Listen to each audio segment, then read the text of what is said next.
Nous allons étudier le Daf Samer Aleph dans Masechet Nazir. Nous prenons tout en haut du Daf Tana de Tana Rabbi Chia au sujet justement de la fin de la discussion d'hier entre Rabbi Shimon et ses élèves. Pourquoi finalement on ne comptabilise pas la même tiglachat, même rasage de cheveux pour plusieurs obligations, que le Nazir, on a un doute s'il est tamé ou s'il est tahor, qu'il soit pur ou impur, ou qu'il soit metzora et qu'il fasse la première coupe ou la deuxième coupe de cheveux. On s'était dit pourquoi finalement, lorsqu'on a un doute, pourquoi attendre à chaque fois 30 jours entre chacune des deux et ne pas en faire une. En ayant la kavana, on avait vu que plus ou moins il y a plusieurs zvarot, plusieurs logiques pour expliquer que finalement chacune des tiglachat, même si c'était le même acte physique, au niveau de l'intention de la Torah dans cette tiglachat, elle n'est pas la même, et on reprend ces mêmes logiques-là dans une braïta cette fois, Tana Rabbi Chia, au nom de Rabbi Chia, Ze lifnei biat ma'im, Veze lachar biat ma'im.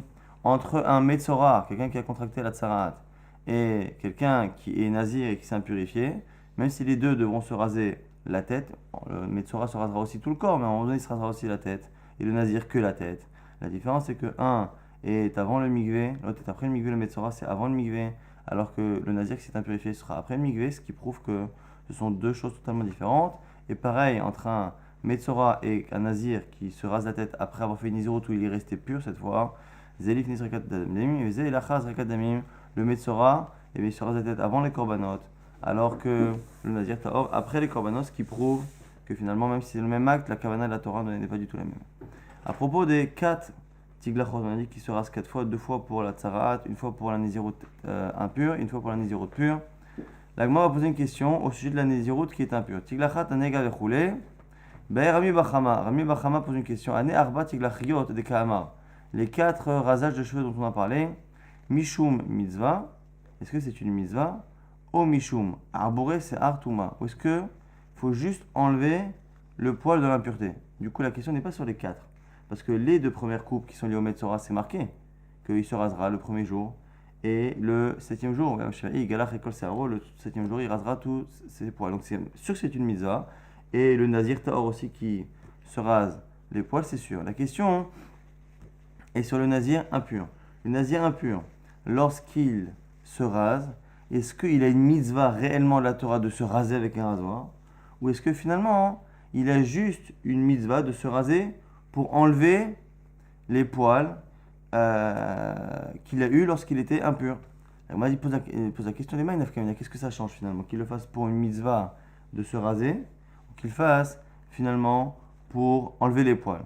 L'agma dit, la benacha, c'est pour savoir si on peut l'enlever avec un produit, ou on aurait pu dire c'est quelqu'un qui est totalement imberbe, mais en tout cas ici, quelqu'un qui voudrait l'enlever avec un produit, i amar mishum mitzvah, si tu dis qu'il a une mitzvah de se raser, la benacha, alors il pourra pas enlever ses poils avec un produit, parce que l'idée n'est pas forcément d'enlever les poils, mais essentiellement de passer le rasoir, et il n'a pas passé le rasoir. Mais si tu dis que la seule intention de la Torah, c'est que le nazir qui s'est impurifié se débarrasse de ses poils qui ont poussé ou qui ont existé pendant l'impureté avant de recommencer une nizirut pure, à ce moment-là, afilu secha nasha, namim mai, à ce moment-là, ça devrait marcher, même s'il s'enduit d'un produit qui enlève les poils. Amar Rava va essayer de répondre avec notre braïta. Tashma, notre Mishnah, ou megaler arba tiglahiyot. Les 4 fois où il enlève ses poils, c'est marqué dans la Mishnah que ce sont 4 tiglahiyot, 4 rasages.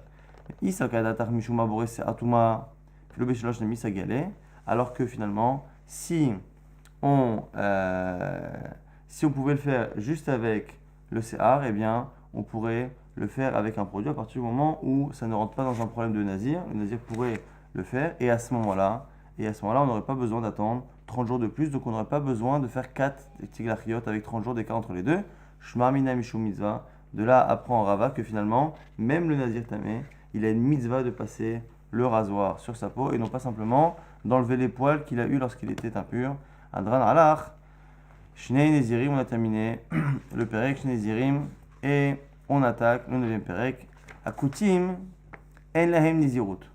Les non-juifs, ou des kochavim qui sont idolâtres, n'ont pas de nizirut, n'ont pas d'alachot de nizirut.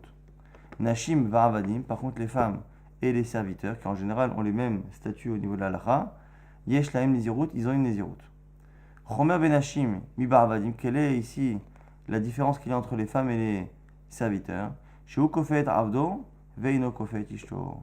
C'est que un maître peut forcer son serviteur à transgresser la nezirut, alors qu'un homme dont la femme aurait pris l'engagement de la nezirut ne pourrait pas, l'homme, forcer sa femme à consommer du vin ou à s'impurifier. Quand tu parles de Koutim, tu parles de Goïm? Oui.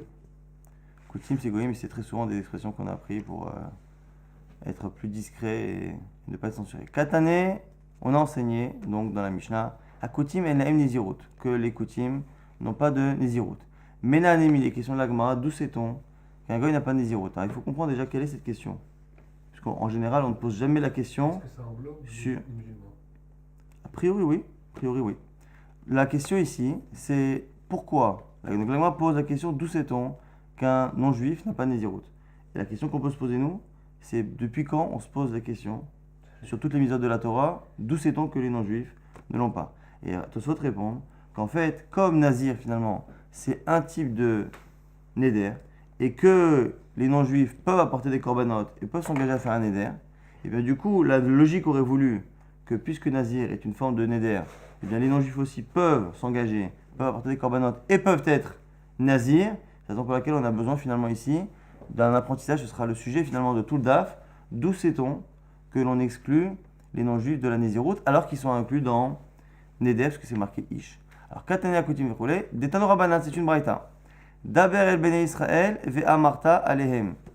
Sur le sujet de la Bala Nézirut, c'est marqué Daber el Bene Israël, parle au Bene Israël, Ve'amarta Alehem, et tu leur diras Ish ou Isha, qui affline dans Neder Nazir, Nazir Hashem. Un homme ou une femme, lorsqu'ils prononceront un vœu de Nézirut. Mais en tout cas, au départ, il y a une redondance.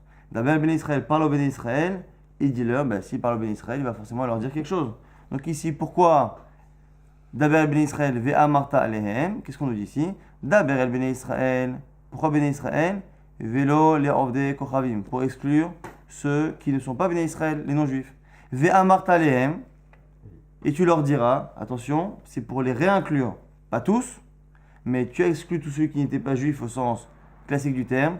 Ve'a Marta Alehem, tu rajoutes, tu récupères les rabbot et avadim, les serviteurs qui finalement sont les plus juifs de ceux que l'on aurait pu exclure. Donc on exclut, on aurait pu penser exclure tout le monde finalement. On exclut que les plus éloignés, et donc on garde les avadim, les esclaves, et non pas les non-juifs. L'Agma pose la question, elle dit, mais attends, finalement, les serviteurs ont en général le même statut halachique que les femmes, c'est-à-dire tout ce qui est misa négative sont concernés, toute misa positive qui ne dépend pas du temps, ils sont concernés, toute misa positive qui dépend du temps, ils ne sont pas concernés. C'est le même principe. Donc du coup, puisque les femmes, c'est marqué Ish ou Isha, un homme ou une femme qui deviendra nazir, on sait que les femmes sont concernées. Donc normalement, les serviteurs également. Et donc du coup, on n'a pas besoin de l'apprendre dans le verset vers Martalem. Donc la Malikra, Ha'amart, Kol mitzvah she'isha chayevet ba, evet chayev ba, c'est marqué dans Kiddushin que toute mitzvah que la femme a, le serviteur, là aussi. Alors du coup, la Gemara répond à Marava, Shaniacha c'est différent ici, de Amarkra, les sorts Issar Anafsho. Sur le Neder c'est marqué, Ish ki dor Neder, Hachem, un homme qui fera un Neder, O Ishava Shevoa, ou un serment, les sorts Issar Anafsho, pour s'interdire à lui-même. C'est qui à lui-même en plus Nefesh, très souvent, c'est la volonté, Imesh en Nafshechem, Yikbor et Metim Elifana, comme a demandé Avraham Avinu, est-ce que vous voulez Nefesh, c'est la volonté de quelqu'un, donc c'est la capacité à décider. Mais Mish Nafsho Knuyalo, Yatsaevet Nafsho Knuyalo. Ça exclut à la base, on aurait pu penser que ça exclut le serviteur qui finalement n'a pas la possibilité de faire ce qu'il veut, n'a pas la possibilité d'être libre, et puisque c'est une personne dans Neder qui peut s'interdire des choses à lui-même, il faut que lui-même ait la liberté de ses actes total, ce qui n'est pas le cas du Even, et donc du coup on aurait pu penser que le Even n'est pas concerné, et à ce moment-là il a fallu l'inclure. Il va nafsho knuyalo, et imagabe nazir namilo, kamashman. Donc j'aurais pu penser du coup que puisqu'il est exclu de Neder, il est exclu aussi de Nazir, c'est pour ça que la Torah a dit non, ve'a martalehem, pour apprendre que même le Even. Donc finalement, si on retient pour l'instant, on a d'abord Ben Israël, parle au Ben Israël, donc au Ben Israël mais pas à ceux qui ne sont pas Ben Israël, donc tous les autres peuples, et ve'a martalehem pour inclure le Eved qui finalement aurait pu avoir le même statut que par rapport au Nédarim, que dans les Nédarim, il n'est pas inclus puisqu'il ne peut pas faire ce qu'il veut. Dans Nézirut, le Chidouche, c'est qu'il est inclus. Et dans la Nézirut par rapport aux non-juifs, c'est l'inverse. C'est qu'on aurait pu penser que puisqu'il est inclus dans Nédarim en général, il est inclus dans Nazir, il faut d'abord le Béné Israël pour apprendre que finalement, il n'est pas inclus dans Nazir.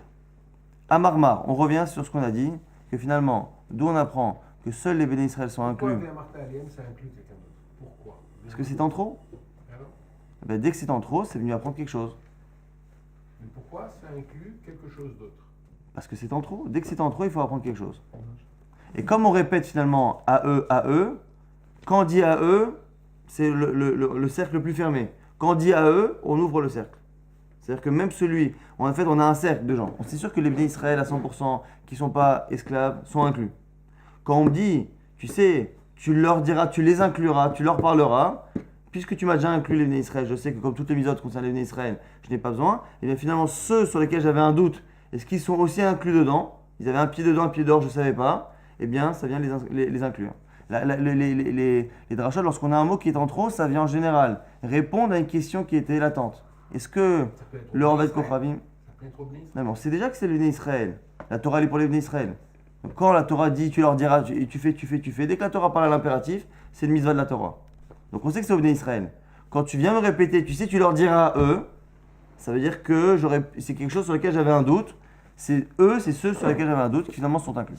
On revient sur Daber Béné Israël par rapport aux autres peuples. À Marmar, Daber Béné Israël, Velo Lovde Kochavim. La Gemara s'étonne, Vechol Echadirti Israël, Lovde Kochavim lo. Dis-moi, à chaque fois qu'on dit Israël dans la Torah, tu vas me dire que ce sont des mitzvot qui excluent tout celui qui n'est pas juif. Mais par contre, par rapport à Arachin, c'est pas comme ça que ça fonctionne.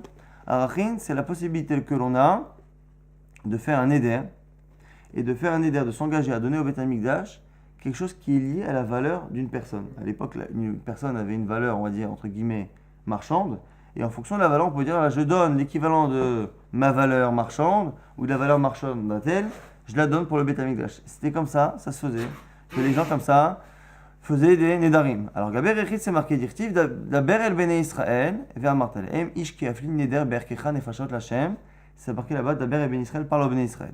Vetania, et par rapport à cela, la Braïta dit, Bene Israël Marichin, Vena Ode Kochavim Marichin, il n'y a que les Bene Israël qui peuvent s'engager à faire un Neder avec un RR, avec la valeur de quelqu'un.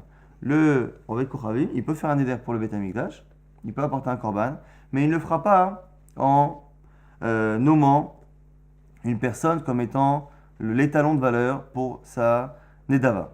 On aurait pu penser que ceux qui ne sont pas juifs sont exclus à 100%, parce que finalement, ici, on peut être inclus dans la halakha de Arachin de deux manières.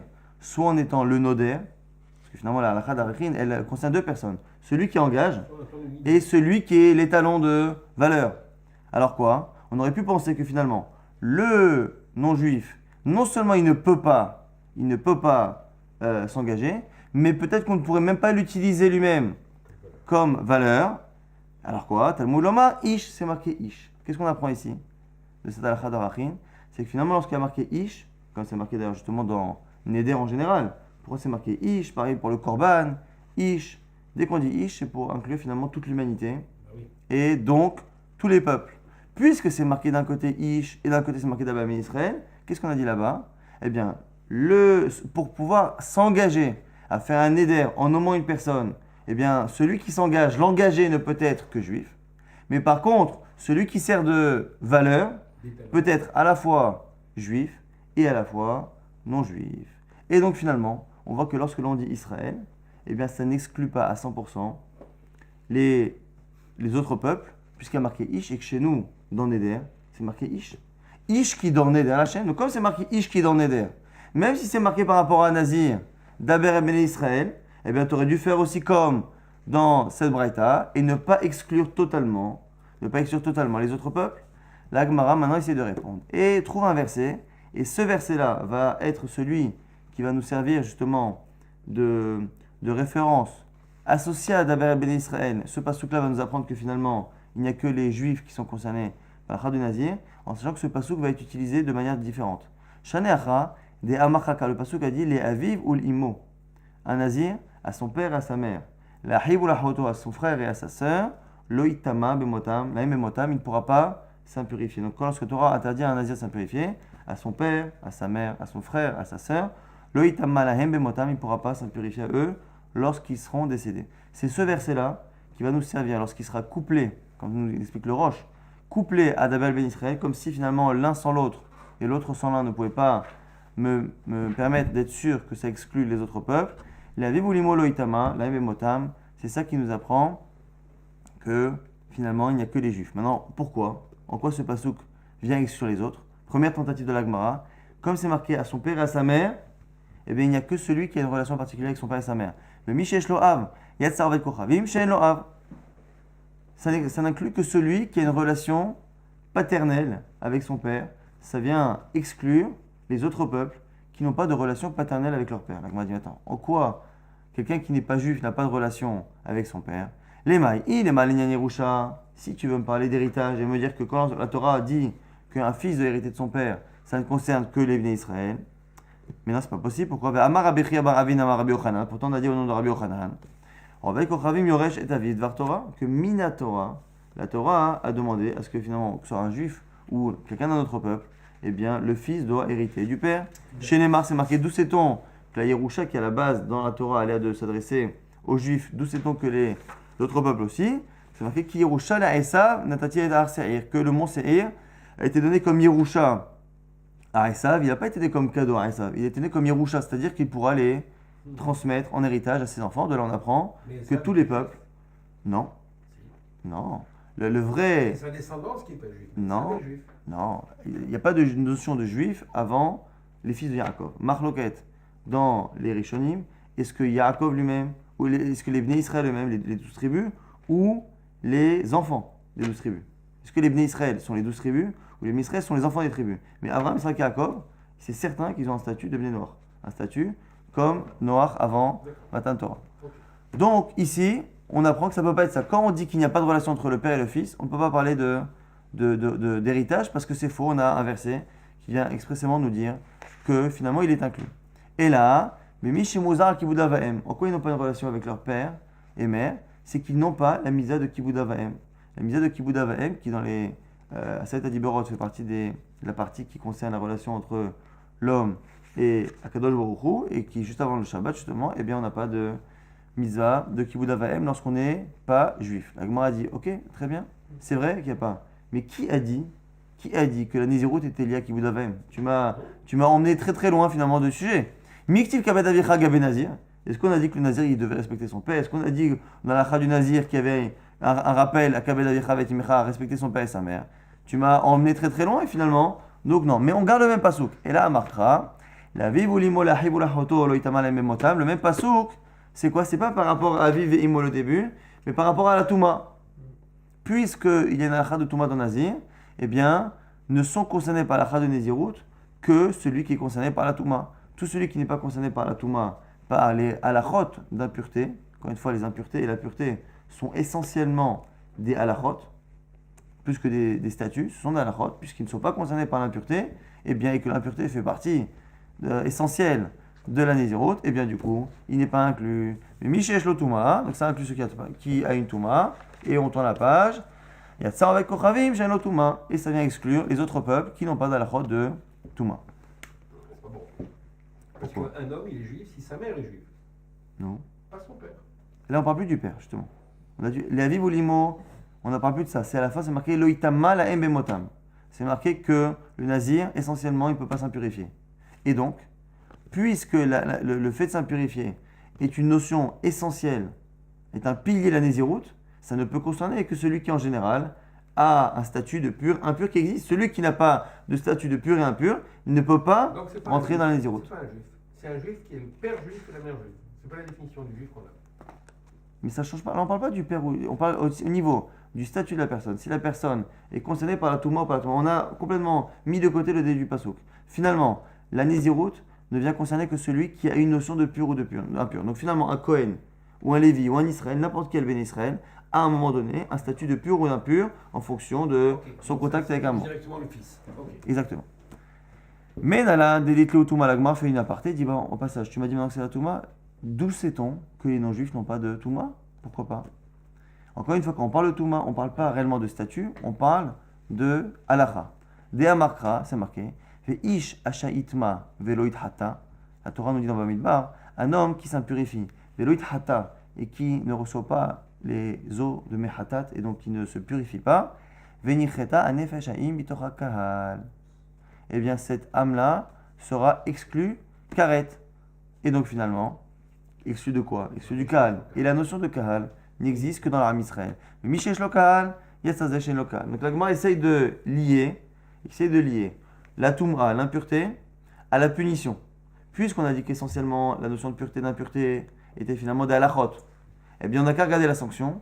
Si la sanction eh bien, ne peut pas exister chez le non-juif, eh bien du coup s'il n'a pas la sanction, c'est qu'il n'a pas la lacha, comme ça que Gemara propose. Et en fait, dans les commentaires, on voit que c'est parce que on estime que Mitor HaKahal, c'est peut-être en trop. Et du coup, la Gemara, finalement, va revenir là-dessus. Il dit non, Mimai, c'est peut-être pas en trop. Et du coup, si c'est pas en trop Mitor HaKahal, Dilma Karet ou Delom Echayev, ah bah, Itamouye, Itamou. Mais peut-être qu'en fait, la punition, ils ne l'ont pas. Mais que l'interdit de s'impurifier, ou l'interdit qu'il y a à ça, c'est quoi? L'interdit qu'il y a à ça, c'est qu'un non-juif peut aller au Beth Amikdash, mais s'il est impur, eh bien, il ne pourrait pas aller au Beth Amikdash comme un juif. Là, le chidouche, c'est que finalement, un non-juif, impur pourrait rentrer au Beth Amikdash, alors qu'un juif, finalement, impur, ne peut pas y rentrer. Donc on aurait pu penser que c'est la sanction de Karet qui détermine. La Gemara dit non, puisque Mitor HaKahal, c'est pas en trop, finalement tu n'as pas de certitude. Et que finalement Karet, la sanction et l'interdit ne sont pas forcément dépendants l'un de l'autre. Amarkra, alors on va apprendre d'ailleurs que la Toum'a ne concerne pas les autres peuples. Vehiza hat-tahor alatame. C'est marqué à un moment donné dans les processus de Tahara, de purification, que ce sera quelqu'un de Tahor qui va projeter les autres Khatat sur la personne qui est impure. Et on essaie de lier l'un à l'autre. Kol sheyesh lo Tahara, yesh lo Touma. Peut-être que comme on a parlé du Tahor et du Tamé l'un côté de l'autre, ça dirait nous apprendre qu'il n'y a de Touma que pour celui qui est Tahor. Kol sheyesh lo Tahara, et lo Touma, et tout celui qui a le processus de Tahara, eh bien il a le processus de Touma. Et le processus de Tahara, eh bien, nous dit Tosfot, n'existe pas chez les autres peuples. Pourquoi? Parce que c'est marqué Vehaïta la'adat ben Israël et mishmeret le menida hatati. Ce sera cela, la'adat ben Israël, à l'assemblée de ben Israël, les mishmeret, ce sera un souvenir, les menida, des eaux de Nida, qui sont les eaux qui purifient. Donc, comme on sait par ailleurs, c'est Tosfot qui nous rapporte que la purification, le processus, encore une fois, on ne parle pas ici de statut, puisque finalement, si il y a un statut ou pas d'impur, c'est forcément qu'il y en a un autre de pur. Donc, ce n'est pas une question de statut, c'est une question de halakha. Il n'y a pas d'halakha de pureté, et donc s'il n'y a pas d'halakha de pureté, il n'y a pas de statut réellement de pureté, dont on le sait, on l'apprend du fait que dans la pureté, c'est marqué Vehaïta, la Hadat ben Israël, ça concerne que les ben Israël. Du coup, nous on essaie de lier la purification et la pureté à l'impureté, et que finalement, les deux seraient interdépendants. Même la Gemara dit non, c'est pas évident. Vematara ou delo aviale, tout m'aviale. Non, c'est pas forcément, au niveau logique en tout cas. Au niveau logique, il n'est pas évident de lier les deux. On aurait pu penser effectivement qu'il n'y a pas de notion d'impureté s'il n'y a pas de notion de pureté. Eh bien non, c'est pas évident. Il se peut que, effectivement, un non-juif qui s'impurifie ne pourrait pas rentrer au Beth Amikdash. Mais par contre, il n'aurait pas la possibilité de se purifier. On aurait pu penser qu'il allait à la chôte d'un impur, mais qu'il n'a pas allé à la chôte d'un pur. On aurait pu penser comme cela, jusqu'à ce que la Gemara nous dise non, il y a Aikesh. Aikesh, c'est quoi? C'est lorsque l'on lit deux sujets ensemble, alors qu'en général, ils n'ont pas de rapport. Tout à l'heure, dans le verset d'avant, on ne pouvait pas le faire. Pourquoi c'est marqué que quelqu'un de pur devra projeter sur un impur? Il faut bien qu'on nous dise qui est pur, qui est impur. Il ne faut pas que celui qui projette soit impur, et l'autre qui est impur, il se purifie par cela. Donc il n'y a pas ici de juxtaposition de deux sujets qui ne sont pas à la base liés. Que là, oui, Amarkra, Veish Ashayitma, Veloit Hata, tout celui qui s'impurifie et qui ne se purifie pas après. Alors, il est évident que lorsqu'on nous dit que quelqu'un qui s'est impurifié, il sera exclu, il est évident que c'est quelqu'un qui s'est impurifié et qui entre-temps n'a pas réparé le problème. Et donc du coup, le fait de mettre ici à côté la purification est un peu en trop pour nous dire finalement que les deux sont liés. Il n'y a de purification que pour celui qui s'impurifie, il n'y a d'impurification que pour celui qui se purifie. Or, on a vu que, puisque la purification ne concerne que les bénis Israël, eh bien, l'impureté aussi ne concerne que les Bnei Israël. De là, on apprend que les non-juifs n'ont pas d'impureté, donc ils peuvent rentrer au Beth Amikdash même s'ils sont impurs. Et donc, si le non-juif n'a pas d'impureté et que la Torah, finalement, a dit que le nazir, la naziroute ne peut exister que pour celui sur lequel on peut dire que l'oïtama, il ne s'impurifiera pas à la mb motam. Or, on a dit le non-juif n'est pas concerné, et donc du coup, c'est pour ça qu'il est exclu. Donc finalement, si on conclut, c'est un mélange entre Daber el Bnei Israël, entre Parle au Bnei Israël, et l'oïtama la mb motam, le fait de s'impurifier. On a besoin des deux finalement pour savoir que c'est bien les autres peuples que l'on exclut. On revient maintenant sur une avamina. La Gemara à un moment donné a voulu dire que qu'est-ce qui nous apprenait, qu'est-ce qui nous aiguillait finalement sur Daber el Bnei Israël, qu'est-ce qui nous aiguillait pour nous dire que finalement les autres peuples n'étaient pas concernés. On a proposé de dire que finalement c'était le fait que le père et le fils chez le non-juif n'ont pas de relation. On a dit, si c'est par rapport à la Yerusha, par rapport à l'héritage, c'est faux. Ils ont un héritage. La Gemara propose de réhabiliter cette réponse. Il y a une halakha de nachala, d'héritage, qui n'existe pas chez le non-juif. C'est laquelle? C'est le fait que les Israël ont une obligation, enfin ont une possibilité, et selon certains une obligation, de faire hériter à leurs enfants ce qu'on appelle les evet kenanim, les esclaves kenanim. Un esclave kenani, c'est marqué vous les transmettrez à vos enfants. Cette possibilité-là de transmettre un eved kenani à son enfant est une possibilité qui n'existe que chez les Bnei Israël et non pas chez les autres peuples. Kosh yeshlonachala, yeshlotuma, kosh yeshlonachala, enotuma. Et donc du coup on propose de dire que celui qui finalement peut faire cet héritage-là, c'est lui qui a une vraie relation avec son père, une vraie relation de Touma et donc qui est nazir, et pas celui le non-juif qui finalement ne peut pas transmettre ça à son enfant. Donc sur un point, il n'y a pas de nachala totale, donc c'est peut-être là-dessus qu'on a dit que c'est différent. La Gemara a dit mais non, tu ne peux pas dire ça, pourquoi? Yachi avadim namilo, mais si tu commences à regarder ce point-là, sur ce point-là, les serviteurs non plus ne peuvent pas transmettre un autre serviteur à leur enfant, puisqu'ils ne peuvent pas eux-mêmes posséder de serviteurs, et donc du coup, ça ne peut pas marcher, on ne peut pas utiliser ça, donc on revient encore une fois sur Daber et Ben Israël, et le fait de dire aussi le Itama, le fait qu'il n'y ait pas de Touma, parce qu'il n'y a pas de Tahara. Maintenant, la Gemara va essayer de comprendre pourquoi finalement. On a vu dans Arachin c'était la halakha qui permettait de donner un korban, faire un don au Beth Amikdash, en fixant la valeur par rapport au prix d'une personne. On a dit à la fois juif et non-juif, dont on l'apprend. Du fait que c'est marqué Israël d'un côté, ça empêche le non-juif de s'engager de cette manière. Le fait de mettre Ish de l'autre côté, un homme, ça vient m'apprendre qu'ils sont inclus, non pas par rapport à celui qui s'engage, par rapport à celui qui sert de talon de valeur. Donc du coup, la Gemara va demander pourquoi finalement ici on ne fait pas la même chose. Puisque c'est marqué Ish dans Nazir et que c'est marqué Daber ben Israël, eh bien on aurait dû faire un peu des deux. C'est-à-dire que les inclure dans certaines halachot et les exclure dans d'autres. Et la maravabish la magaberachin. Shinema ben Israël marichin, ben avdekorvim marichin. On a dit dans Rachin que ben Israël, ça inclut les ben Israël, il n'y a que les ben Israël qui peuvent s'engager, pas les autres. Et Roloyun et Rachin, on aurait pu penser que les non-juifs ne peuvent même pas être utilisés comme étalon de valeur. Tamoulomar, Ish, on a inclus Ish. Acha, pourquoi pas chez nous? Ben Israël nozrim oveim korban, ben avdekorvim nozrim oveim korban. Donc du coup, on nous dit Béné Israël, ça viendrait empêcher les autres peuples d'apporter des korbanes de Nazir. On aurait pu penser du coup qu'ils sont exclus totalement. Tamouloma Ish. Pourquoi on ne dit pas du coup Ish, que finalement ça vient les inclure dans les autres halachot. Et donc on aurait séparé finalement la Néziroute en deux. Il y a l'engagement Néziroute qui interdit à un Nazir de s'impurifier, de consommer du vin, de se couper les cheveux. Et après il y a tous les korbanot de la fin. Pourquoi on ne dit pas que Daber et Ben Israël, c'est pour dire qu'ils n'apporteront pas les korbanot de la fin, mais comme c'est marqué Ish, ils ont le droit quand même de s'engager, et s'ils s'engagent, ils ne peuvent pas boire de vin, se couper les cheveux et s'impurifier.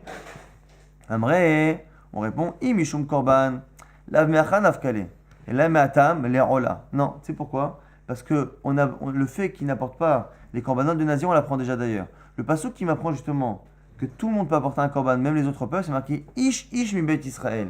Ish Ish. N'importe quel homme peut apporter un korban. Et à la fin, c'est marqué Achat écrit Hachem les rola, en tant que rola. Pourquoi on dit que les rola? C'est pour dire qu'il y a certains korbanot qu'il ne peut pas apporter, c'est lesquels?